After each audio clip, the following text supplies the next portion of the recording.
Well, good morning and welcome to Fox Valley Headline Makers. I'm your host here today, Tyler Bachman, and joined by a few great members of the Plano Police Department here today. Want to bring them in. Chief Jonathan Whowell here in the middle with us. Chief, we appreciate you coming.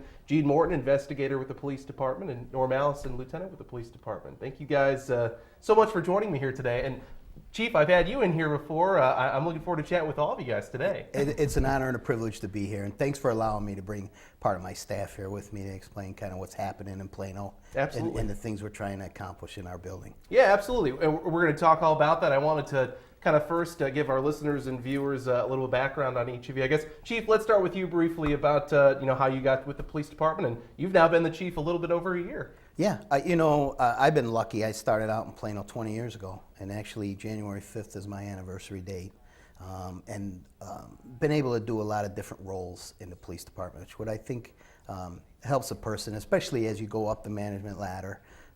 It helps to be a person that's done some things, So I was on patrol, I was a school liaison, I worked in different specialty units and things, and it's just an honor and a privilege to be a policeman. I enjoy law enforcement, and it's such an honorable career. A lot of things happen, and nationally, but in our community, everybody respects what we do.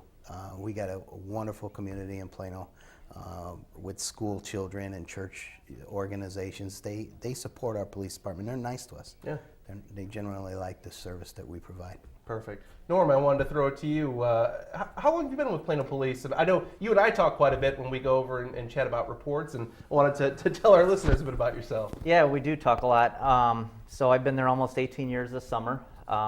Sort of like Chief, I was a school resource officer, started on patrol like Chief did, and taught DARE for about 10 years, and then was lucky enough to just kind of move up the ranks from there.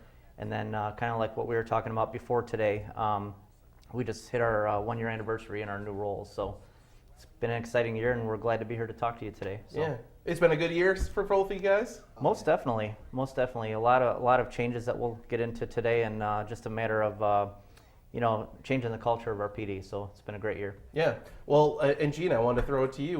What's your background with the police department and law enforcement in general? Yeah. So I've been with the Plano Police Department about 14 years. Investigations about 9 of those years.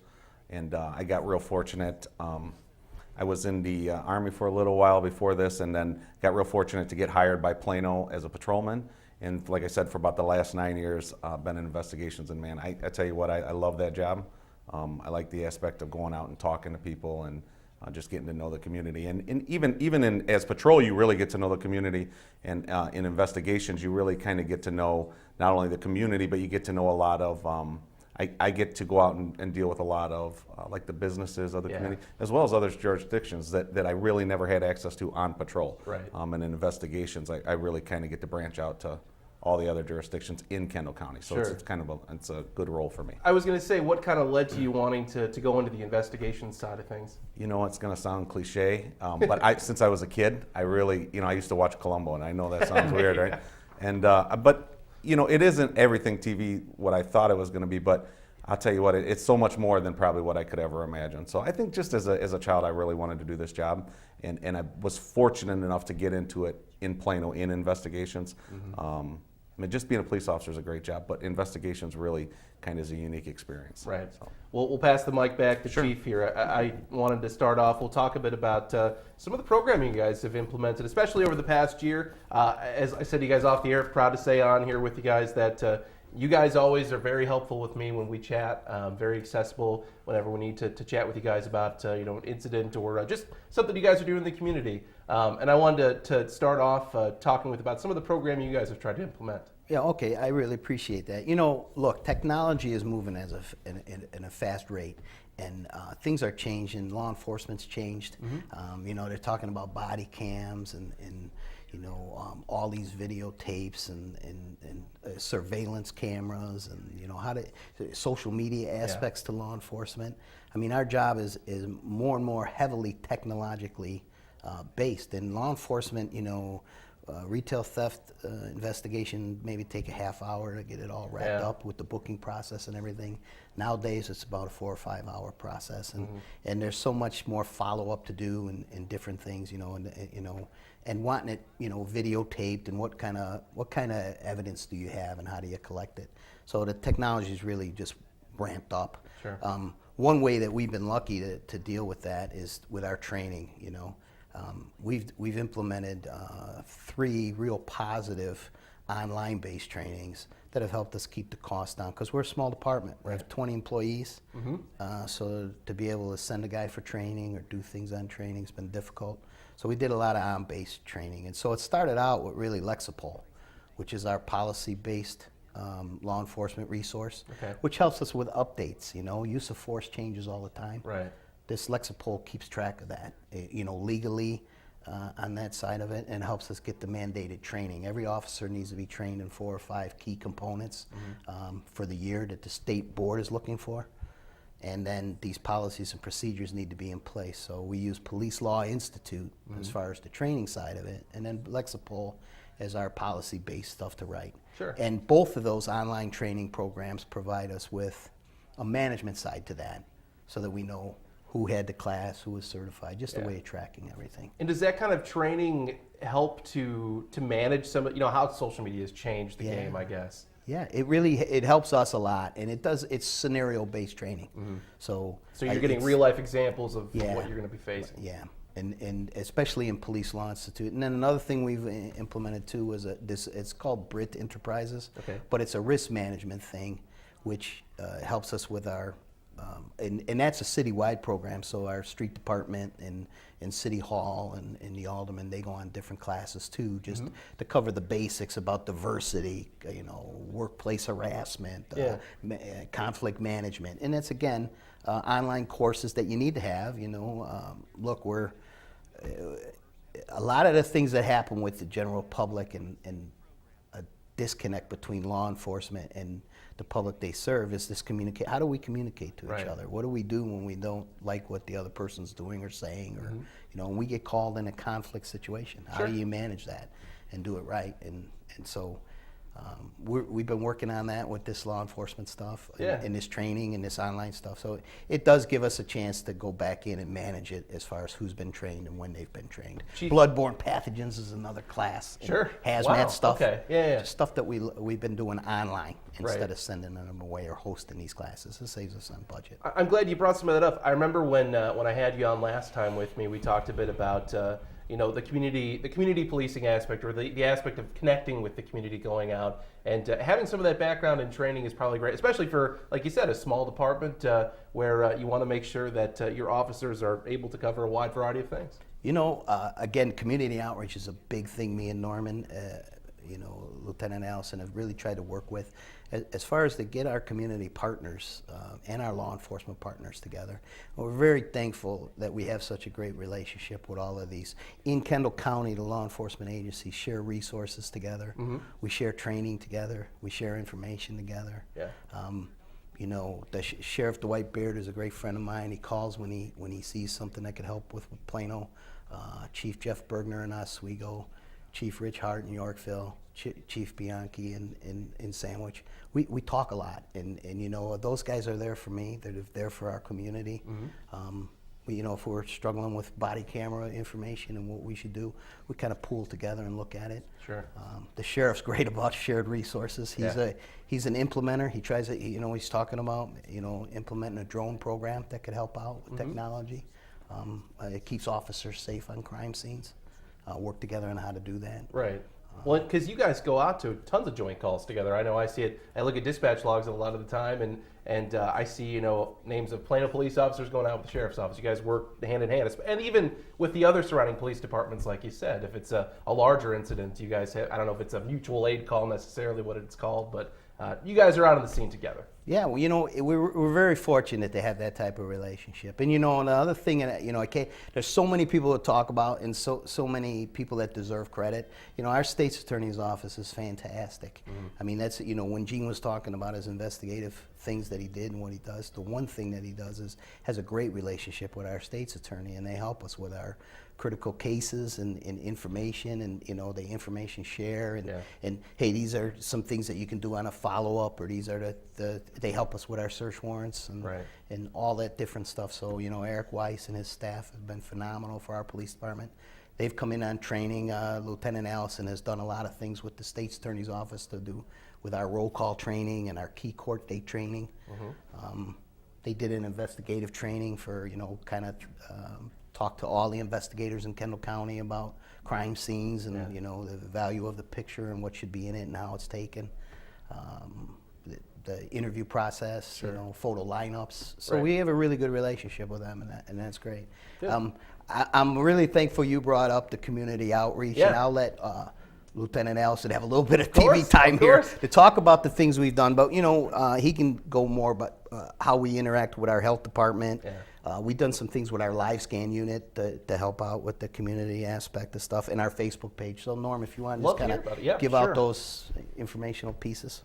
Yeah, one of the best things that could have happened over the last year is finally our health department actually comes in every Friday to our police department, and we kind of use our committee room as a room for them to be able to host clients and talk to them, and that way the clients, if they can't get out of Plano, they actually are able to just go to our police department and meet with a counselor and get the help that they need. Oh, cool. So, and then with them, it kind of grew into the drug turn-in that we helped out with recently too. We were able to turn to the health department and say, hey, we're trying to work with the Chamber of Commerce and other agencies. How do we have this drug turn-in program?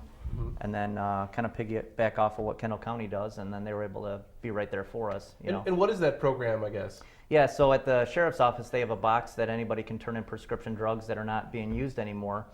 And Rich Healy from the Chamber and a few other people got together and said, hey, why don't we host an event where people in the community that maybe can't get to the sheriff's office to turn in their drugs, we would actually stand by and make sure it was a safe turn-in point, and then Chief and I were able to go over that same night and drop off all the prescription drugs to the sheriff's office. Very good. Yep, very good. And I know Chief had mentioned here before the Facebook page. I wanted to chat with you guys about that too. The change in social media has been crazy. It's interesting when sometimes I see on these police Facebook pages they'll put a surveillance photo up of somebody, and then they'll have the crime solved essentially in the next 24 hours or whatnot. How is that aspect helped or hurt you guys? I'm sure it's helped you guys. It really has, and our goal at first, when we were talking earlier about that PIO training and stuff for public information officers, and to be able to put it out to the public and say, hey, this is what we're working on, we need your help, to show that we're not doing it alone, and we rely on the community.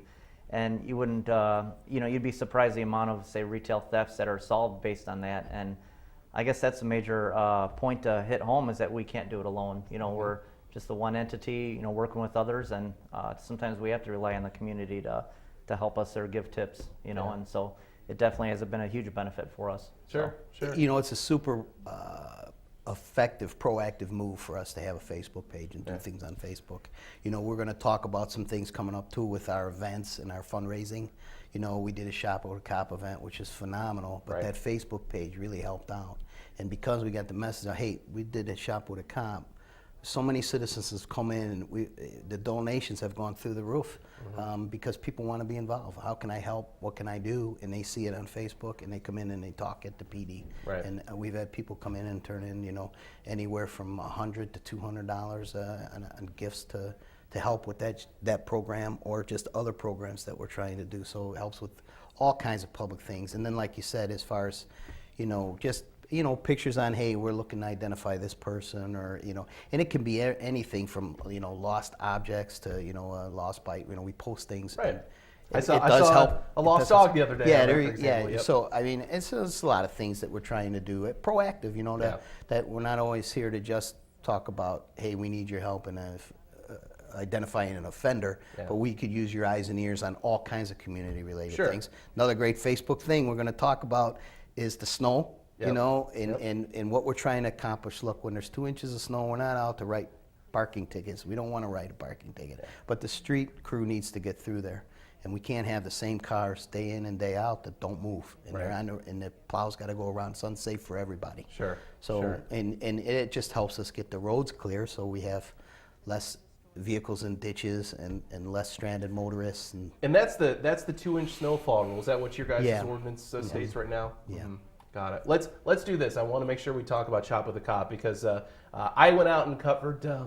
I believe Hinckley Police was over at Walmart the day I went, and I know our Mark Carrington we used for our Saturday story from when you guys had been there too. I thought it was so cool. I remember one of the kids had gotten you guys all to sing, which was really great to have as an audio cut that day.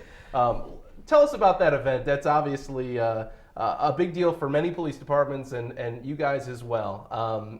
Being able to take kids out and see the joy on their faces. You know, Lieutenant Allison did a great job. We were talking about it for years.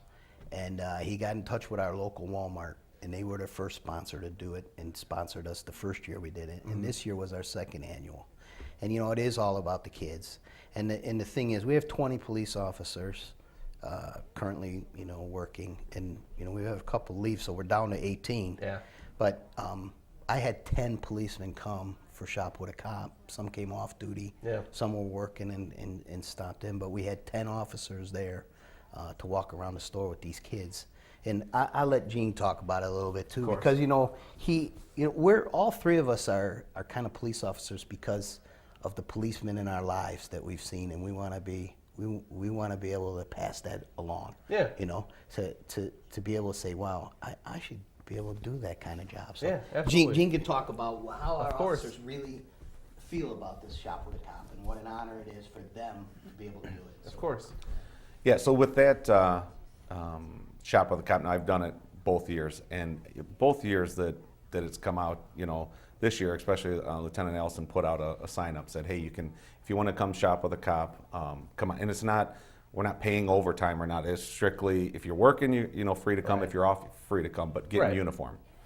And so this year, last year was a great experience, and this year was another great experience. And I'll just kind of touch briefly on what my kid that I had was shocked me, and it really, I called, as soon as we left Shop with a Cop, I called up Norm and I said, there's no way I'll never do this event again. Yeah. This kid, his father is passing away from cancer. Mm-hmm. And the only thing the very first thing he wanted, and he could have had, you know, $150 to go shop for himself, do whatever he wanted. He went right to the jewelry counter and bought a cross that matches his dad's. And it was like $50. Yeah. And I couldn't believe it. I was shocked. And he said, that's really all I want. I just want this cross. And then, so that really touched me, and it really was shocking. And then the other thing, I'll speak, another officer that was there, most of our officers both years have put in over and above. So if we get to the counter and it's, let's say they have $150 that we're allotted to spend, and it's $170, the officer, without question, puts that $20 in or puts Right. whatever. And this particular year, we did have one of our sergeants that actually bought a kid a bike. Yeah. And the kid, he lost his mom recently, she passed away. And he didn't want anything. He just wanted to buy stuff for his siblings and stuff. And this officer actually said, the grandma that was with him said, you know, he's really been looking at this bike. And the officer bought him a bike. Yeah. So, I mean, you can't, no matter, I told you I wanted to be a cop as a child, Yeah. but I never envisioned that kind of stuff. Of course. So, Of course. so. It's amazing. I know when I went that day, it's the selflessness that a lot of those Yeah, kids have. it's unbelievable. Wanting to give back when they're the ones that, you know, could get the gifts Yeah. and whatnot. Yeah. So, well, great. I want to make sure we get to a ton of the rest of the stuff we want to talk about today. We're going to take a quick break. We'll come right back on Fox Philly Headline Makers.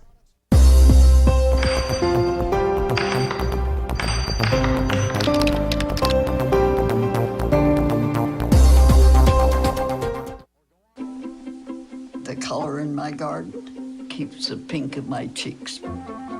I was very independent and thought I could take care of myself. I fell and I had to have Meals on Wheels. They're my savior. My name is Lola Silvestri. America, let's do lunch. Drop off a hot meal and say hello. Volunteer by donating your lunch break at America Let's Do Lunch. I see you mobbing over her. Let's go. Let's mob. Let's crawl. Let's crawl. Let's crawl. Hey, yo, we mobbing. Come on, girl. Let's crawl. Hey, yo, let's crawl. Hey, yo, let's crawl. Hey, let's crawl. Hey, yo, let's crawl. They call me Prince like I'm royalty or something. But the places I've lived ain't no palaces. So I don't need grilled salmon or a new scratching post. Just give me a cardboard box and a can of tuna and we're good. You can even change my name. I'm cool being the kitty formerly known as Prince.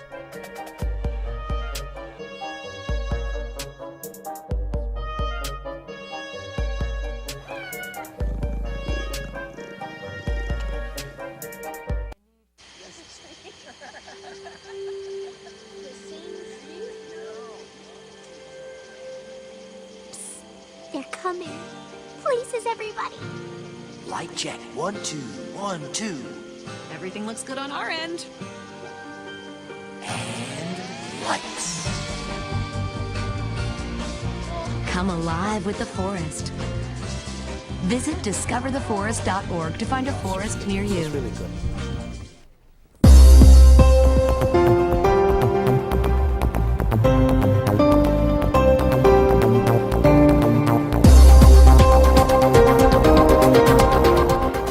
Welcome back to Fox Valley Headline Makers. Again, here today I'm joined with some of the great staff over at the Plano Police Department, Investigator Gene Mortin, Chief John Whowell, and Lieutenant Norm Allison. Guys, let's do this. I wanted to chat about a couple of things that we had covered last year, investigation-wise, and so I guess, Gene, maybe I'll throw it to you here first if you don't mind. I wanted to chat with you real quick. I know we had a couple of those suspicious circumstances incidents last year. One of them was including a couple of reports regarding Peeping Tom, that sort of deal. And then I know we had another individual too. There had been some reporting of looking through a window, that sort of deal. Right. Let's chat about just a couple of those complaints. They all seem to kind of come around the same time, but we haven't heard anything much about anything like that since, I suppose, the winter kind of hit. Where are we at on some of those investigations? So where we're at on that is kind of just like you said. I mean, it's kind of as quick as it came on is as quick as it stopped.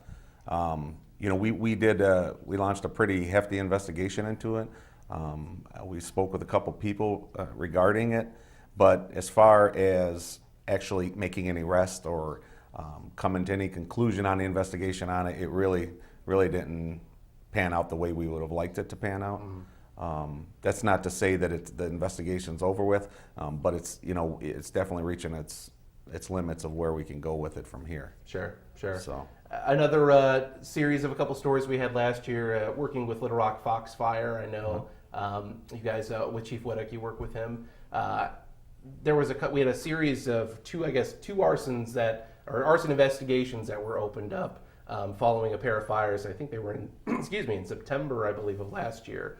I guess what's been found at this point regarding those, or where are we at on the investigation side on that? Sure. So on those, that's the same thing where we've done a full investigation into it, and currently we're waiting on some things to come back from the lab, and however long I know we were talking earlier briefly, that could take anywhere from a month to a year and a half to come back, and hopefully that'll identify some suspects that we can go and talk to.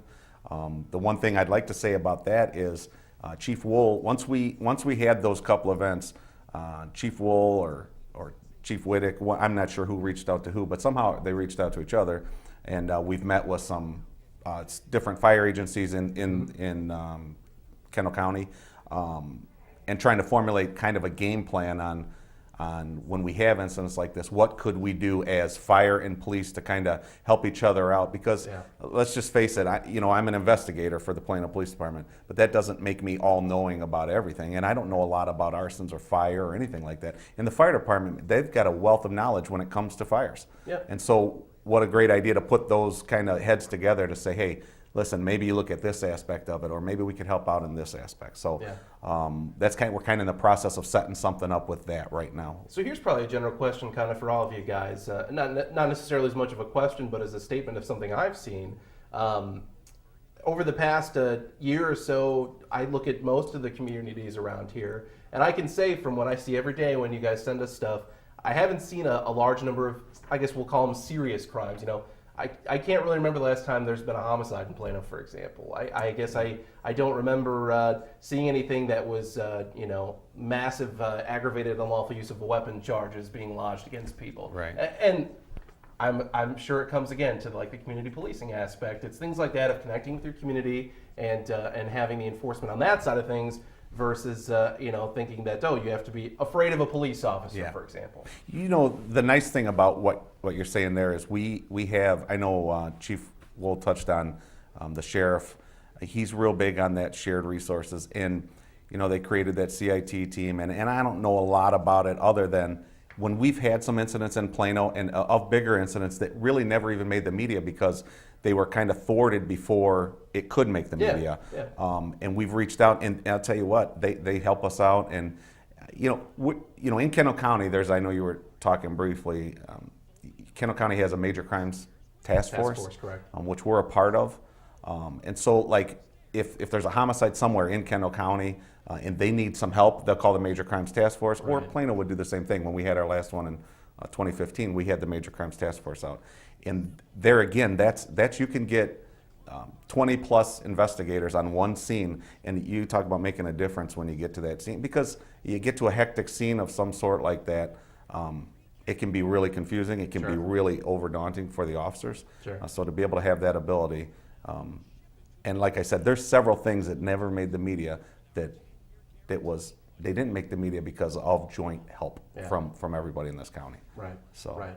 Let me throw it back to kind of the programming aspect of things. I had seen recently, I believe in January, you guys had an officer over at Plano High School, and logic makes so much sense seeing it as you got high school kids. The bullying and the sexting stuff that we see going around, it all goes back to social media. That is something I'm sure 20 years ago you wouldn't have had a presentation on, but now, absolutely. Well, we work really well with our school district. I'm so thankful. Plano is a tight community, so we work well with each other. We work well with our city government, on ordinances and things we can do. They're very clear that, it's their job to write the ordinances and our job to enforce it, but we work together on what's the best ordinance way to write it and what's the best way to do it. And then we meet with the school district once a month. Dr. Garcia is a phenomenal guy.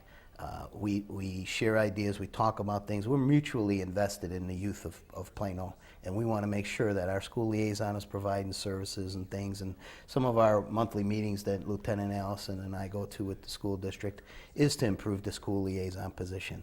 What are some things he can do, and what are some things that we can do? And we've had a lot of incidents that has worked in our favor to kind of debrief about. We had this happen, or this is what's going on social media. What can we do about it?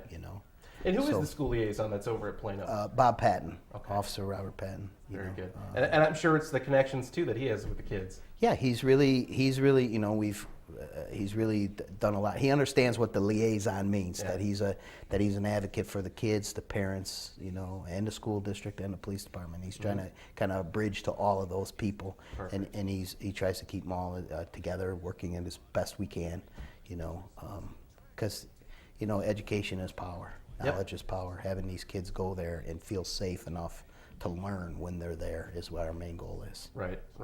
So let's end on this. I wanted to chat with you a bit more about some of the fundraising aspects that you guys have for the police department. Chief, tell us a bit about that. Okay, what I'll do is I give Norman a chance here because he does a Gotta lot let of things. Norm talk. But he can talk about our top shop with a cop and different things. He has them written down here on our fundraising committee. So these are things that we've all worked together as a department to be able to give back to the community. So yeah, no, thank you. A lot of it has to do with community events and things. And like last August, we were fortunate enough to go to 2 different national nights out. We wanted to bring up. Right. And like I know I was so happy to be able to come into Sandwich, and go to their cruise night and talk with their police. And I know that if we hosted one, they'd be able to come over and help us out too. And then in the same breath, one of our officers and a few others went to the Kendall County baseball game, to support National Night Out. Even though it's not really a fundraiser, it's just nice to get our officers out into the communities and participate in that stuff. And then probably one of my other favorite fundraisers would be Cop on Top at Dunkin' Donuts. Support Illinois Special Olympics. Historically, we don't have a lot of jumpers, in the polar plunge, but it's nice, even though whether it's a cold day or a warm day, to to get up on the roof. And if you search hard enough online, you see a picture of Gene on the roof of Dunkin' Donuts I'll have to find that for the next story. One hot summer day, that type of thing. But the main thing is to get us out there and to be the face of our department and to say, hey, we're also in it with you guys to raise money for all these great causes. Yeah. The last one I can think of that I wanted to bring up is last year for the first time, because of that great relationship with the school, they said, hey, can you send an officer to St. Baldrick's at Plano High School? And then an officer was able to go over there and participate in shaving his head for St. Baldrick's. So just to wrap it up, that's the main thing, is just getting out there and helping the community. So thank you guys so much again for coming in today. This has been Fox Valley Headline Makers. Have a great day.